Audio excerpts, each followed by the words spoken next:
पाकिस्तान को एक बार फिर से भारत ने बेनकाब किया है और इस बार भारत ने संयुक्त राष्ट्र महासभा यानी कि यूएनजीए में उसके शराफत वाले नकाब को उखाड़ फेंका है। दरअसल पाकिस्तान के प्रधानमंत्री शहबाज शरीफ ने यूएनजीए में बड़े बड़े दावे करने शुरू किए। इनमें से एक दावा यह भी था कि हमने युद्ध जीत लिया। बस इसके बाद क्या था, इसी दावे पर भारत की यूएन में पहले सचिव पेटल गहलोत ने पाकिस्तान का मजाक बनाया और तुरंत ही करारा जवाब दे दिया। उन्होंने राइट टू रिप्लाई का इस्तेमाल करते हुए दुनिया को ये बताया कि पाकिस्तान का असली चेहरा क्या है और उसके दोहरे रवैये को सबके सामने रख दिया। उन्होंने कहा कि अगर तबाह रनवे और जले हुए हैंगर को प्रधानमंत्री शरीफ की तरह जीत माना जाए तो पाकिस्तान को इसे मनाने का पूरा हक है। और जहां तक आतंकवाद का सवाल है, हम साफ करते हैं कि आतंकवादियों को और उनके प्रयोजकों में कोई भी फर्क नहीं होगा, दोनों को ही जिम्मेदार ठहराया जाएगा। उन्होंने कहा कि हम परमाणु ब्लैकमेल के नाम पर आतंकवाद को बर्दाश्त बिल्कुल नहीं करेंगे।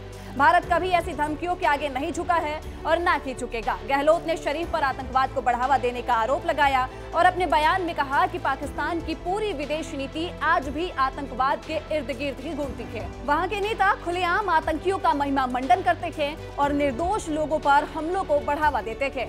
उन्होंने ये भी याद दिलाया कि ओसामा बिन लादेन जैसे बड़े आतंकवादी को भी पाकिस्तान ने ही पनाह दी थी। और हाल ही के ऑपरेशन सिंदूर पर शहबाज शरीफ के बयान को झूठा बताते हुए उन्होंने ये साफ कहा कि 9 मई को पाकिस्तान भारत को धमकी दे रहा था और फिर अगले ही दिन उसकी सेना संघर्ष विराम की गुहार लगा रही थी।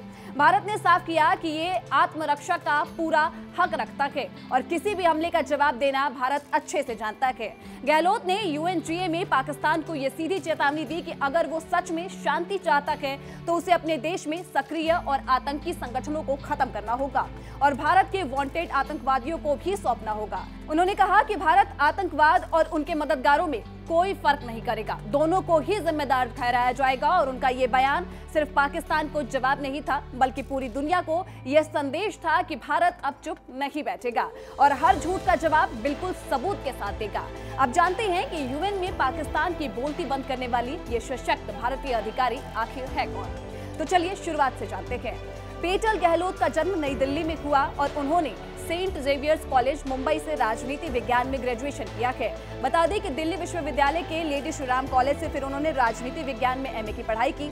इसके अलावा वो 2015 के बैच की भारतीय विदेश सेवा यानी कि आईएफएस अधिकारी भी है और फिलहाल संयुक्त राष्ट्र में भारत के मिशन में फर्स्ट सेक्रेटरी के पद पर वो कार्यरत है। संयुक्त राष्ट्र में आने से पहले पेटल विदेश मंत्रालय के यूरोप वेस्ट डिवीजन और पेरिस और साथ ही सैन फ्रांसिस्को के भारतीय मिशन में अंडर सेक्रेटरी के तौर पे काम कर चुकी है और फिर जुलाई 2023 में उन्हें यूएन में भारत के स्थायी मिशन में पहली सचिव बनाया गया। पेटल गहलोत सिर्फ युवा और समझदार डिप्लोमेट ही नहीं बल्कि निजी जिंदगी में भी बेहद दिलचस्प है। उन्हें संगीत का खासा शौक है और इसके साथ ही वो गिटार बजाती है और अक्सर अपने सोशल मीडिया अकाउंट पर वो संगीत की जो वीडियोस है, अपने संगीत से जुड़ी हुई वीडियोस साझा करती रहती है। प्रकृति से भी उनका गहरा लगाव है और अक्सर प्रकृति की तस्वीरें भी वो सोशल मीडिया पे पोस्ट करती है और शायद यही वजह है कि वो अपने व्यस्त काम के साथ साथ अपनी निजी जिंदगी को खूबसूरती से संतुलित रखती है। तो पेटल गहलोत ने पाकिस्तान के प्रधानमंत्री को संयुक्त राष्ट्र के मंच पर जिस तरीके से जवाब दिया वो सिर्फ एक करारा जवाब नहीं था बल्कि ये भरोसा भी दिलाता है कि भारत आतंकवाद के खिलाफ हर कदम पर डट कर खड़ा रहेगा और उसकी सियासी चालों और साथ ही झूठे दावों का पर्दाफाश करके पेटल गहलोत ने दुनिया के सामने एक मिसाल पेश की है। पेटल गहलोत के इस बयान से आप क्या मत रखते हैं हमें कमेंट सेक्शन में जरूर बताइएगा और साथ ही देश दुनिया की तमाम जानकारियों के लिए दैनिक जागरण को फॉलो कर लीजिएगा।